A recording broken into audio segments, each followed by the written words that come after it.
been driving around, singing songs way too loud because we wanna. Picking up all our friends, fill up the car till it bends because we wanna. Yeah, we just wanna have fun. The trunk's full of wine. We're gonna stay up, have the time of our lives. The night is young, don't need anybody else. We came to party all night long, and we don't need no chaperone. Hey guys, welcome back to the channel. In today's video I'm going to show you how to use the Epson F2100 to make DTF prints. I've been asked to do that, so thought I'd jump on here and show you. So first, turn you around here. I have to turn it on and do the morning maintenance. I'm going to pull these out. These are the white inks. It's recommended to shake them before you use it every day. So do that. It will remind you to do it when you first turn it on, so you don't have to worry about that. This machine pretty much tells you what to do.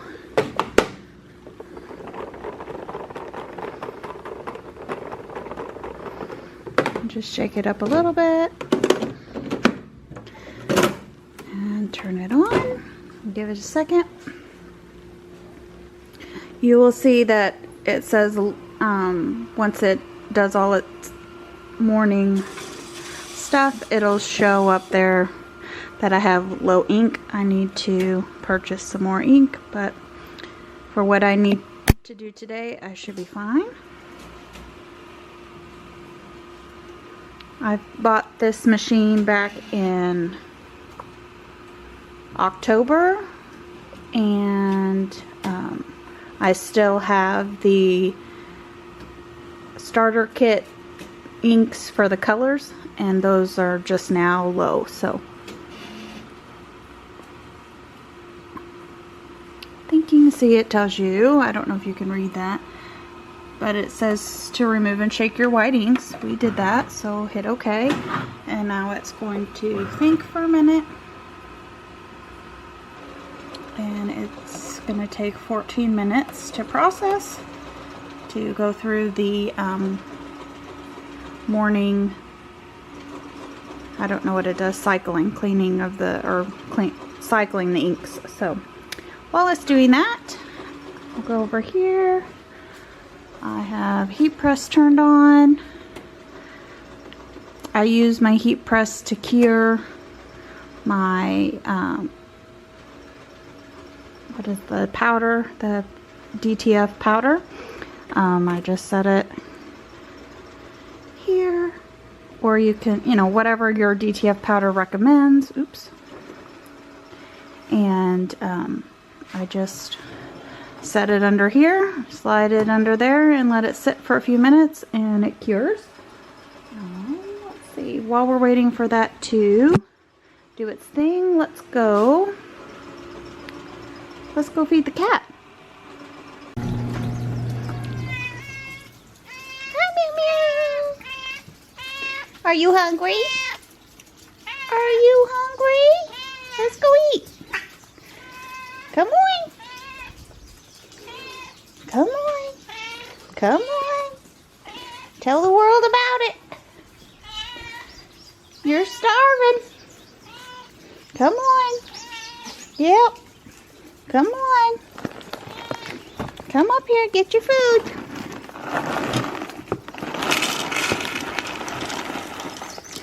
There you go. This is Mr. Luna, or Simon. When we first got him, we thought he was a she, so we named her Luna. And then turns out he's actually a boy, so we decided to change his name to Simon. He is an outside cat, but he's very, very high maintenance. Aren't you, bud? I think he was built to be an inside cat. He doesn't like storms at all. He'll sit and meow and meow meow at the door till you put him up. We put him in the garage when it's storming out. You want some fresh water, bud? Yep, we'll get you some. Here we are. It's been so wet, rainy here, but all the trees have bloomed. Can't really see the trees back there because it's foggy, but it is officially spring, almost summer.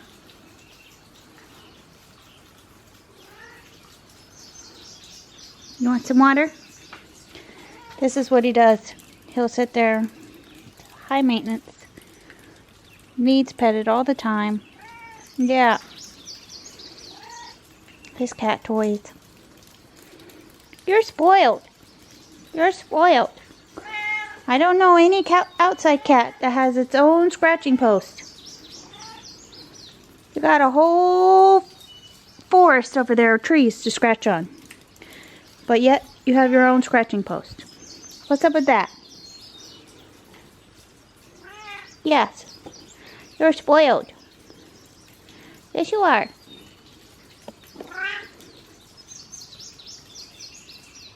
I want to give you guys an update on the shop.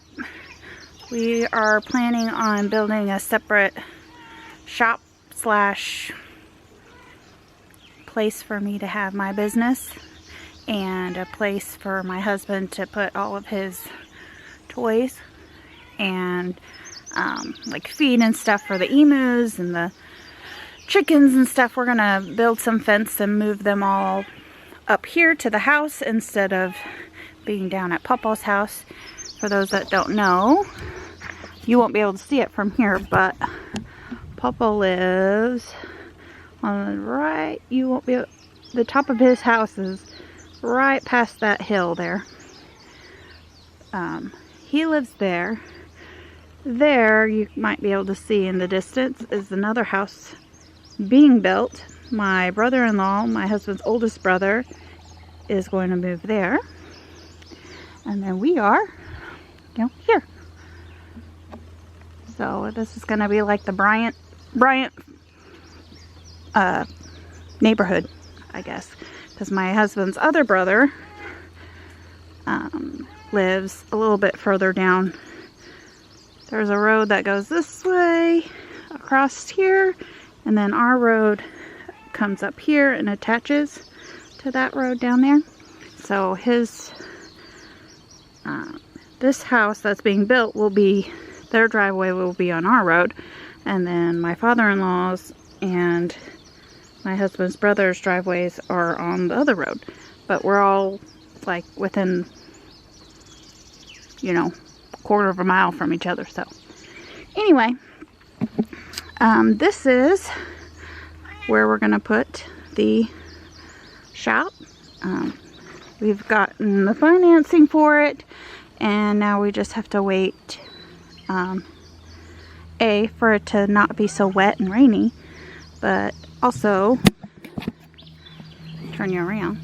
Also have to get everybody scheduled to come out and pour the concrete and do all that stuff and build it. So fingers crossed we'll have it by the end of the year, and I don't have to live in the garage. Not that it's bad, but I have very little space. Still have a lot of things in boxes, and so hoping to be able to make it my own little space. So that'll be cool. So it's gonna go back here, and I'll just have to come out this door and pretty much walk straight across. There'll be a door to my shop right there. Pretty cool. Meow meow. You're killing me.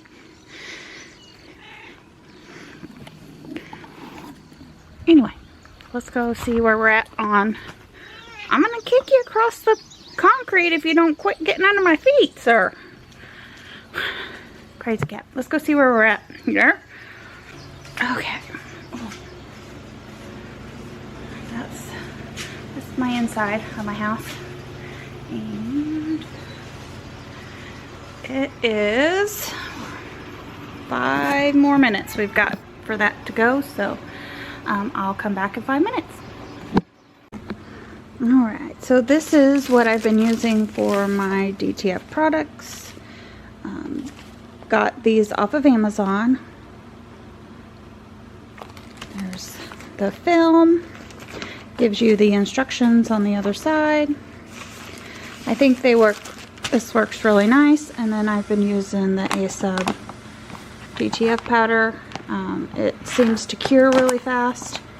Not having any issues with it. So, really liking that. And then this is example of how it turns out. The glue is on the back of this, and it's got that it's like a orange peel texture once it cures. So there is that. Let's see where we are over here.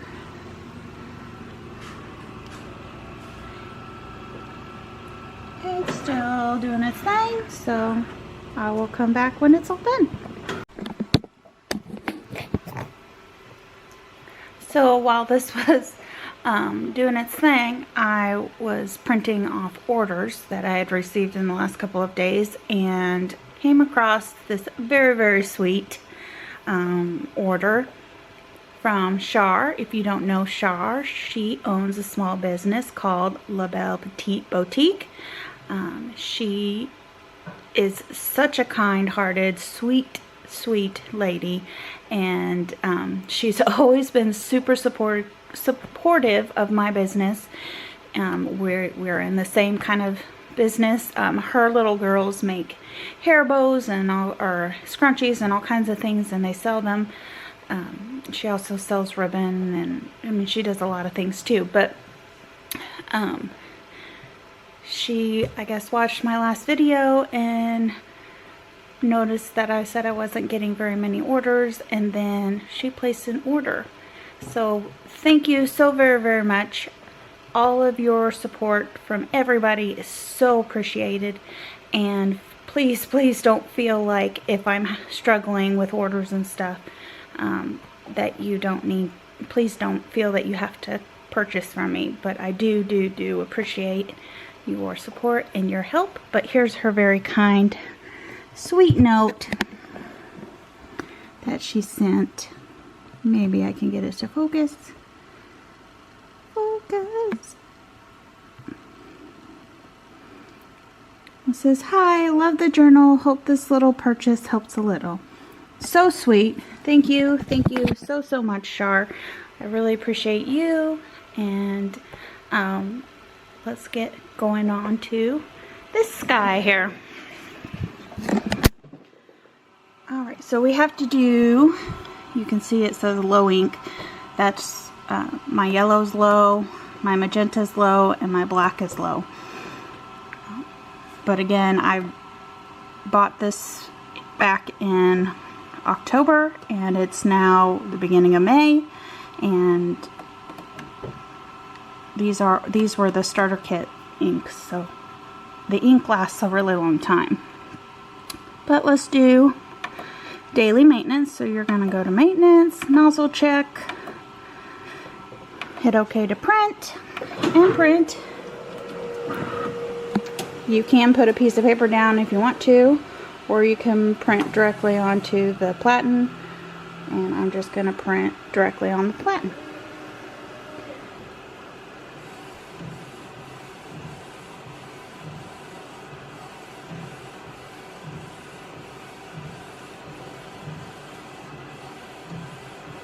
So what this test is doing to is checking to make sure you don't have any clogged heads. And if you look here, my black's looking a little clogged. And that's about it. So I'm going to run a little clean on the black. This may also be because the ink's low. Hopefully not, but we'll try it.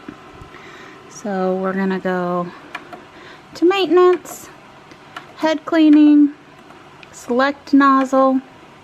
I'm gonna choose the black and yellow one and do a light cleaning, and it takes about 1.5 minutes to clean, and then we'll do this test one more time. Okay, so it is done. I wiped this off, so I just used paper towel and some simple green, sprayed it onto the paper towel, and then just wiped this clean. It is a little wet still, so I might need to wait till it dries. Otherwise it won't, it'll look all smeared. The ink will look all smeared. Sorry, I got you all over the place.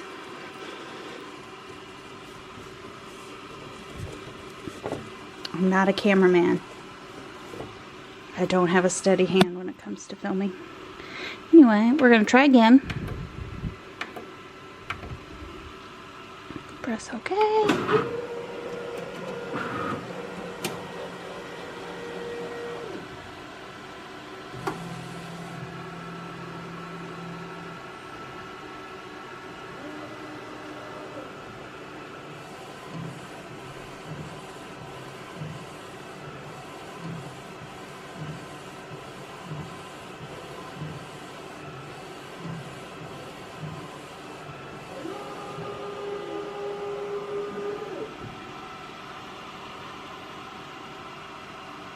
Okay, so we're looking better, so we're going to go ahead and start printing. So I'm just going to use that same cloth or that same paper towel and wipe it off again, and then let it dry for a minute, and then we'll get started on making the DTF prints. Okay, so to get a design to send to the machine, you have to hook it up to your computer and your let me try and get a little bit closer. This is an Ethernet cable, and then your machine will come with the program Garment Creator. What you're gonna do is trying to hold this and do this at the same time, so sorry. You're going to open your design, pull it in. Let me find the one I want.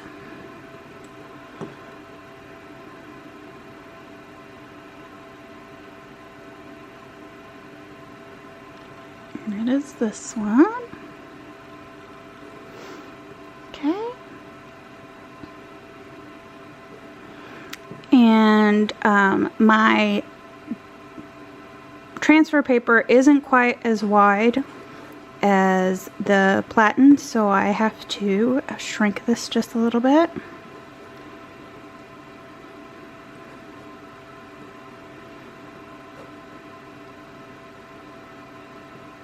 Okay.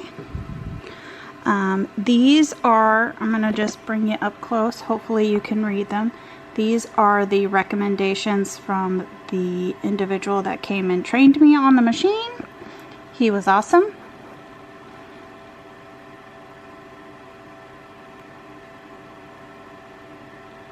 Hopefully that helps you.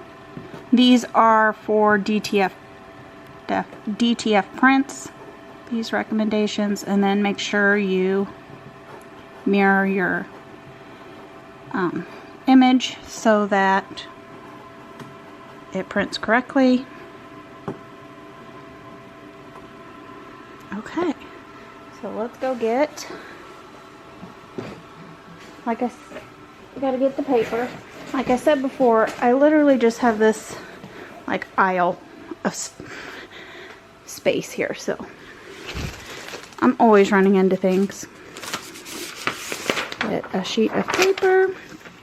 It tells you in the directions that the corner, you can't really tell, but this corner has a little notch cut out on it.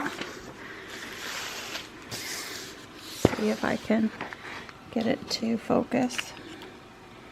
It's got a little notch cut out there. So it tells you that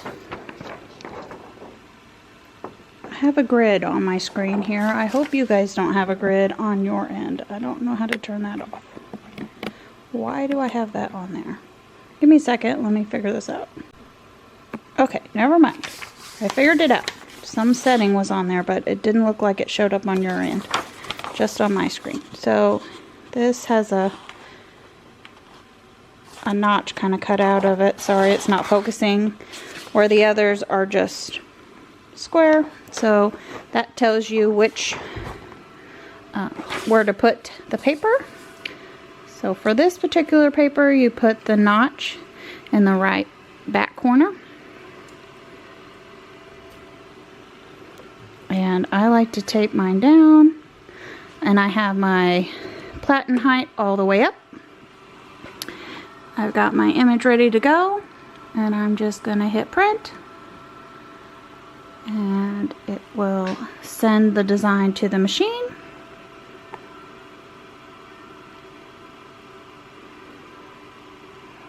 And it says it's ready, so you're just going to hit this button, send it in, and let it print. So it's going to put the color down first, and then the white on top of that.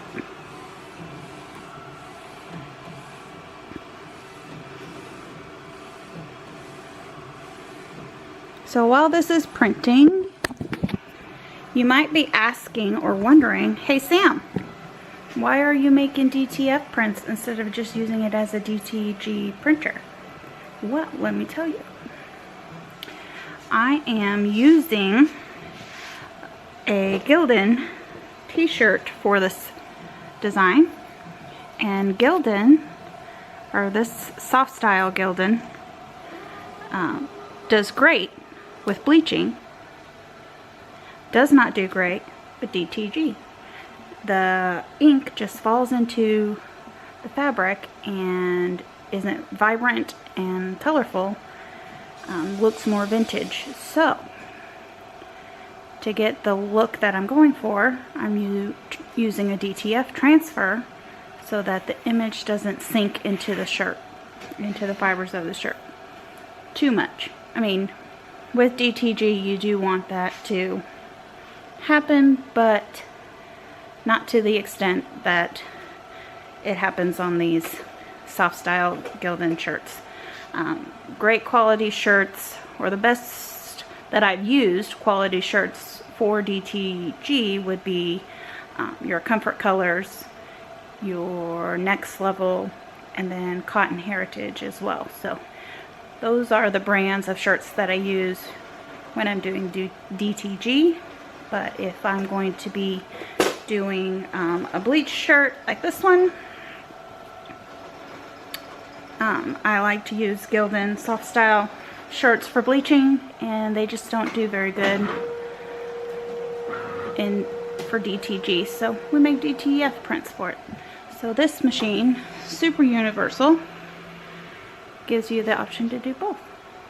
That was my biggest reason why I purchased this machine, so I could do both. So there you have it. Let's see.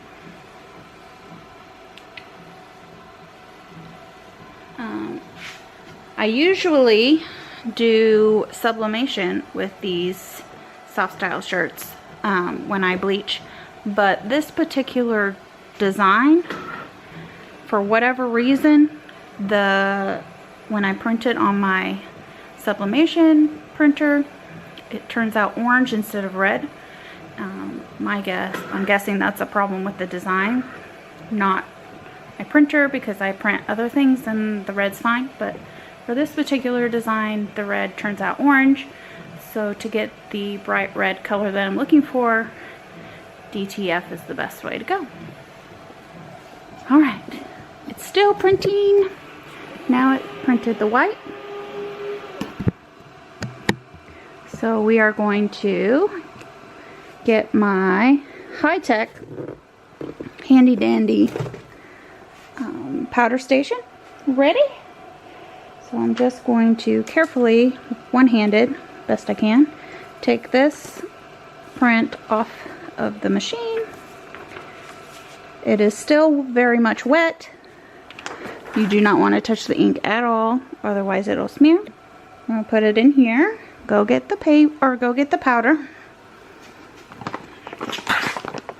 Hold on a second. Gotta open the powder. You guys can hang out. Right there.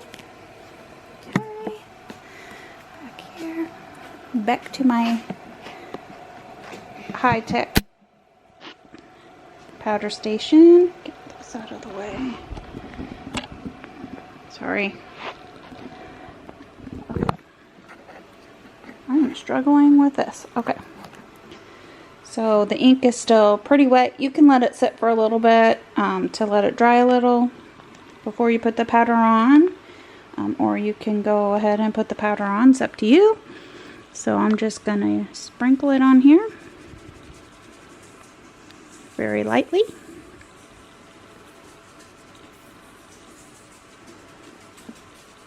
Like so. And best I can, because I'm doing this one-handed, I'm going to take the powder and move it around the sheet so that the entire design gets powder on it. Sorry, this isn't the best way to do this. Better to have two hands.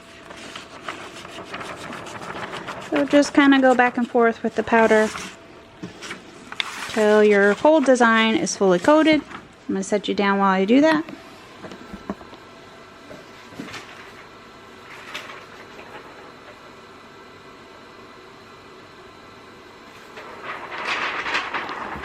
Okay, so then you just shake it off. Try and get as much of the excess off as you can.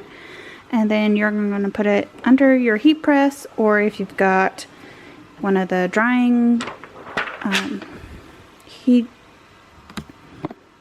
plates, sometimes you can buy those on Amazon. You can just set it in there. But we're going to set it in the heat press. I'm going to lower the top platen, or the top, platen all the way down as far as it'll go, so it hovers close to the design, or close to the transfer without touching it. Then we just leave it under there for a few minutes until it's cured. I'll come back when it's ready. Okay, so this has been in here for about 2.5 minutes. So let's check it.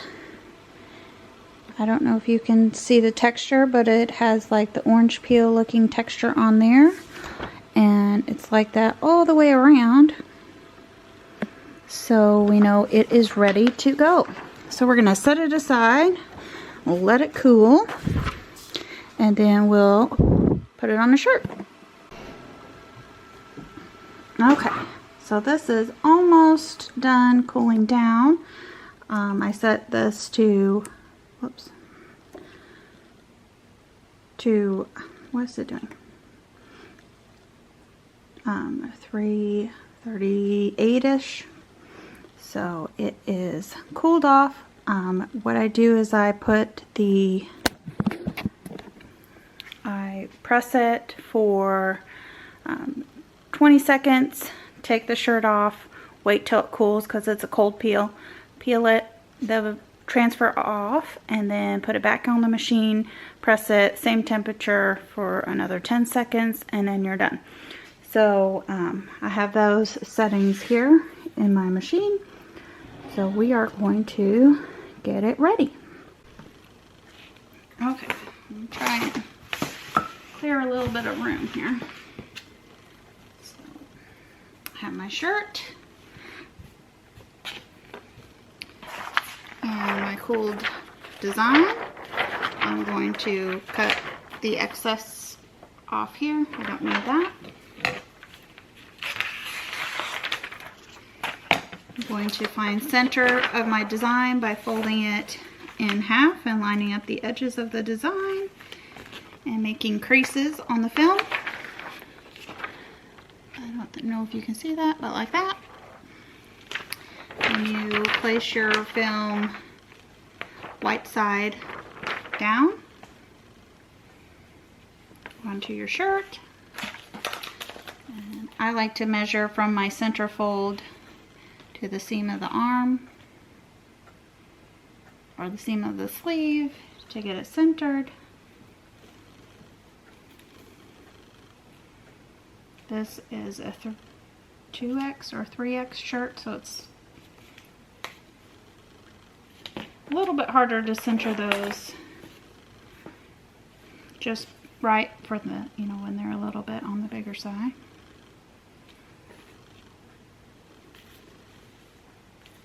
Takes me a second to get it. Okay. And then I like, you don't have to, but I like to put some heat tape on the top and bottom of the design so it doesn't shift. I have had it shift on me in the heat press before and my design come off crooked. So I put some tape on it and then I just take it over to the heat press.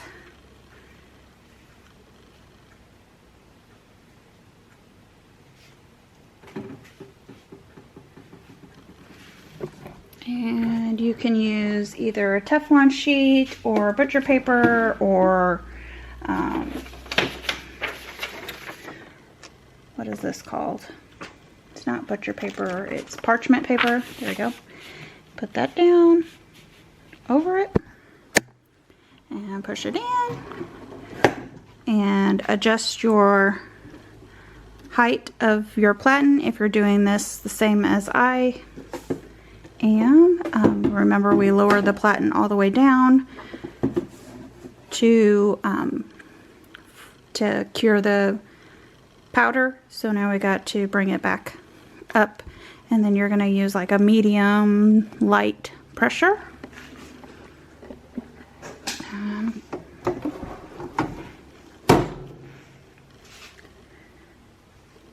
Just let it go.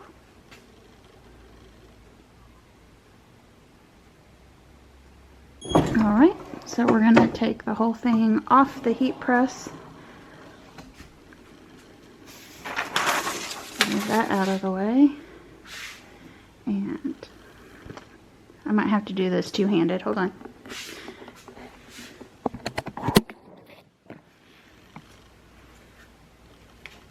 Don't want to burn myself, so I'm just going to leave it here, let it cool, and then we'll peel this off.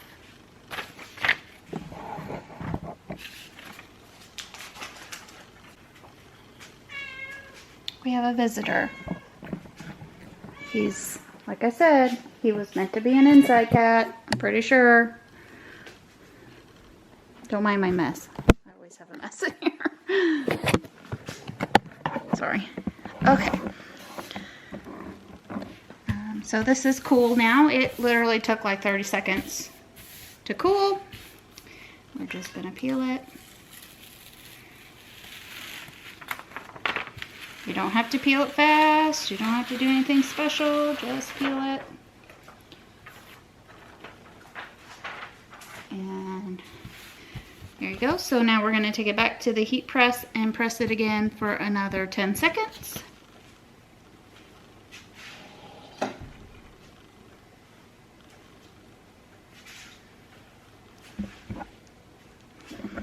And make sure to cover it.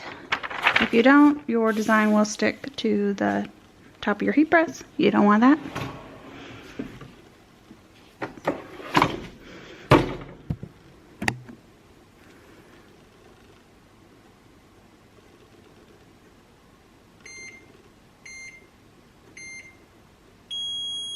Alright.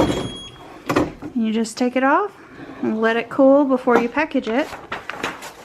And it's ready to go. Super easy. I'll lay this flat for it to cool so the design doesn't get all wrinkly. And then we'll go back over here. Hi, Simon. I'm just going to take this leftover powder and put it back into the bag, seal it back up, and save it for next time. So you use very little powder. This will probably last me 6 months maybe. And the paper comes in 100 sheets, so I mean, I get 100, you know, 100 prints out of it. And I don't think it was very expensive. I think it was around $35, maybe $40 for the paper, and then like same $20-$30 for the powder, so not super expensive.